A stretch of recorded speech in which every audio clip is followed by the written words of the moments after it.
Okay, the Quran as a source of Islamic law. The Quran is the foundation of Islamic law.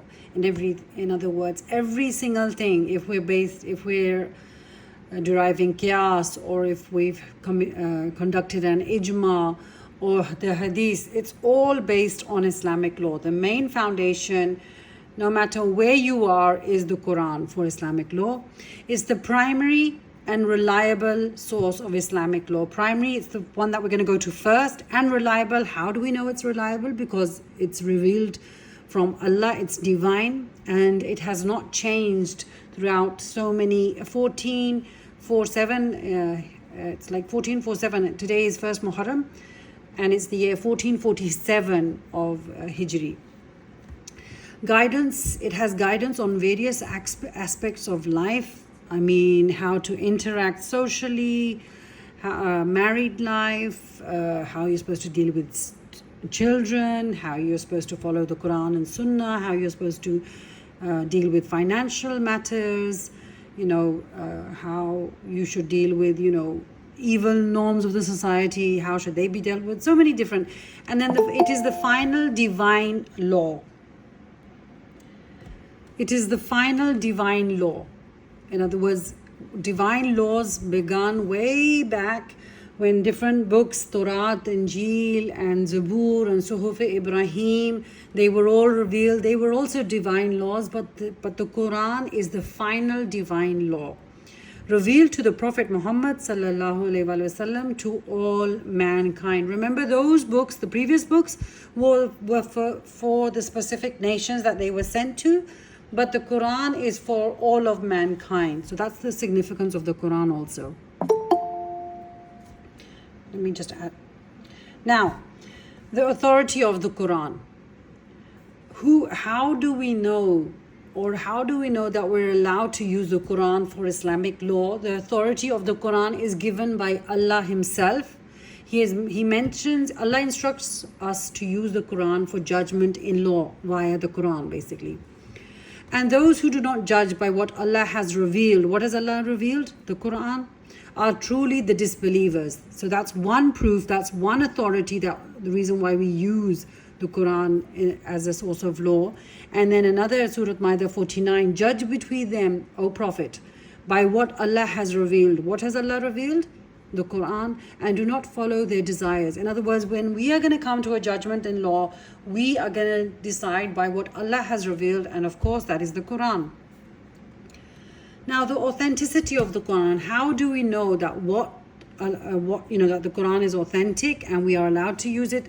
Allowing to use it was the previous slide, and now the authenticity of the Quran. Allah assures the authenticity of the Quran to those who are Allah conscious. In other words, only those will believe in the Quran being authentic will be those who fear Allah, basically, who believe in Allah. If you ask an atheist, do you believe in the Quran? They'll say, no, we don't. Only those people who are Allah conscious will believe in the authenticity of the Quran. It's mentioned in the Quran, Surah Baqarah, ذَلِكَ الْكِتَابُ لَا رَيْبَ فِيهِ هُدًى لِلْمُتَّقِينَ. This is the book. There is no doubt in it. Who is telling us that there is no doubt in it? Allah Himself. A guide for those mindful of Allah. It's a guide, it's a guidebook throughout your life for those who fear Allah, who are muttaqeen, who love and fear Allah, who are Allah conscious. So if I go back, when I start my question answer, the Quran is the source of Islamic law. Why is it a source of Islamic law? Because the Quran is the foundation of Islamic law. It's the primary, reliable source of Islamic law. It guides on various aspects of life. It's the final divine law. It was revealed to the Prophet. That would be my intro. Revealed to the Prophet, to all mankind. And then the authority. Why are we supposed to use the Quran? Because Allah tells us Himself in the Quran that you're supposed to judge by this. And the authenticity of the Quran, how can we prove that? Allah mentions it Himself, that this is the Quran in which there is no doubt. When Allah is saying that there is no doubt, then we should believe as Muslims that there is no doubt in the Quran. And it is guidance for those who are Allah conscious. Quran for jurisprudence. How do we use the Quran for jurisprudence? Remember, jurisprudence means Islamic law or legal thinking. It means the same. Inna anzalna ilayka al-kitaba bil haqq لِتَحْكُمَ بَيْنَ النَّاسِ بِمَا أَرَاكَ اللَّهُ. Indeed, we have sent down the book to you. Now, when you're answering your question, I'm not expecting, nobody's expecting you to write down the Arabic. But for an 8 or even a 10 out of 10 or an 8 out of 10 or a 9 out of 10, you must add the translation. Indeed, we have sent down the book to you, O Prophet, in truth, to judge between people by means of what Allah has shown you.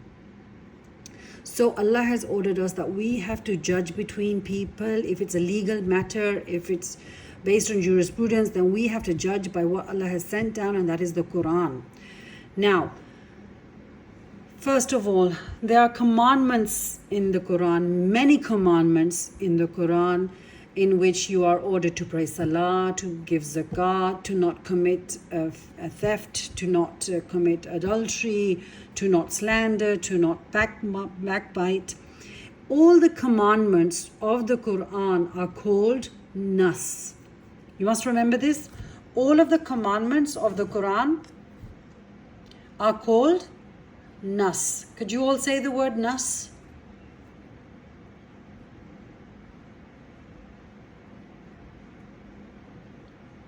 Are you there? If I say nas, any commandment, what do I mean? It means any commandment of the Quran, it is a nas. What is it? Any commandment of the Quran is nas. Yes.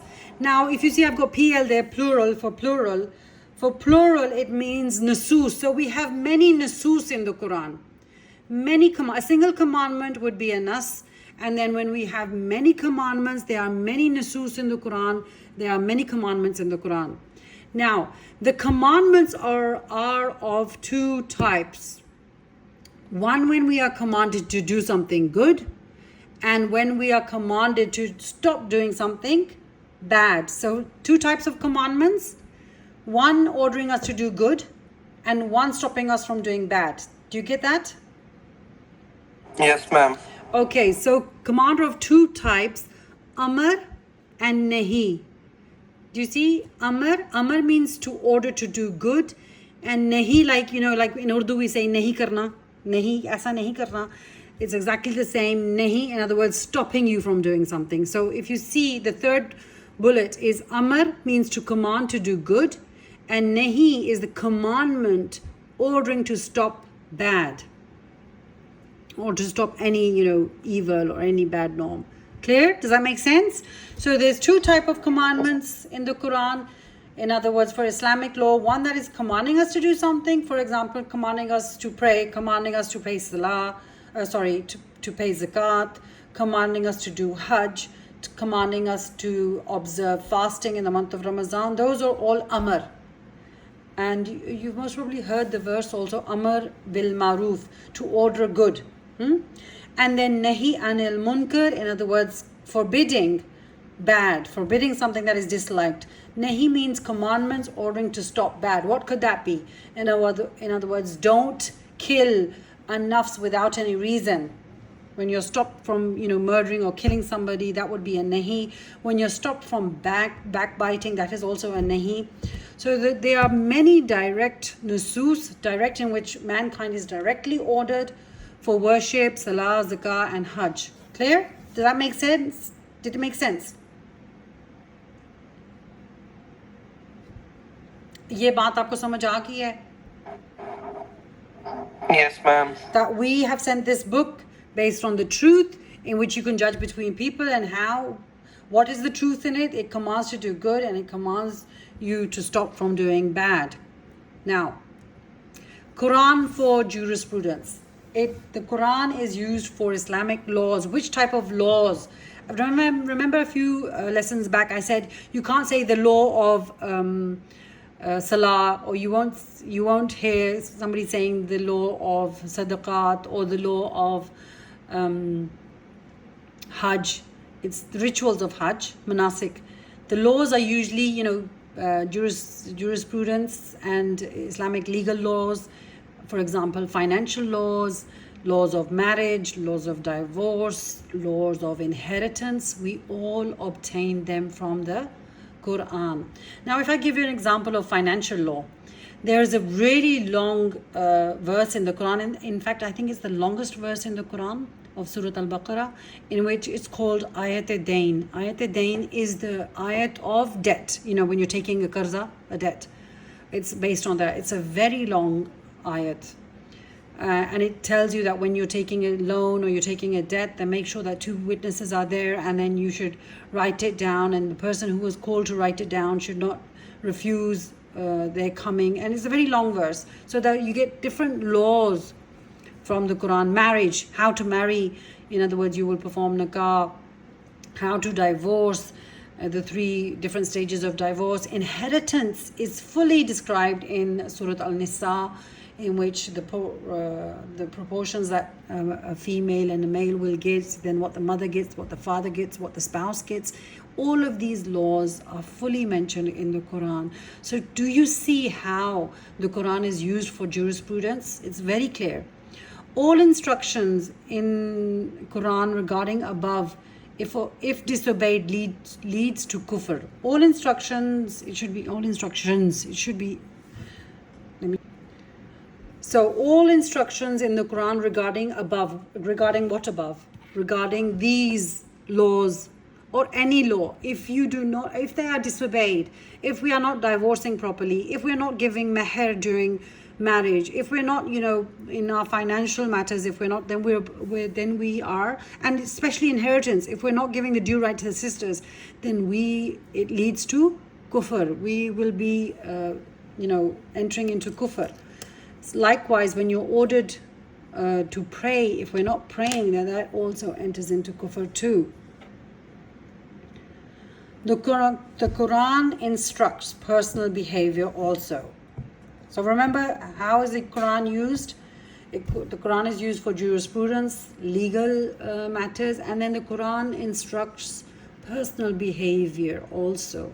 Ya ayyuhallazina amanu innamal khamru wal maisir wal ansab wal arham wal azlam rijsum min amal shaitan fajtanibuhu la'allakum tuflihun.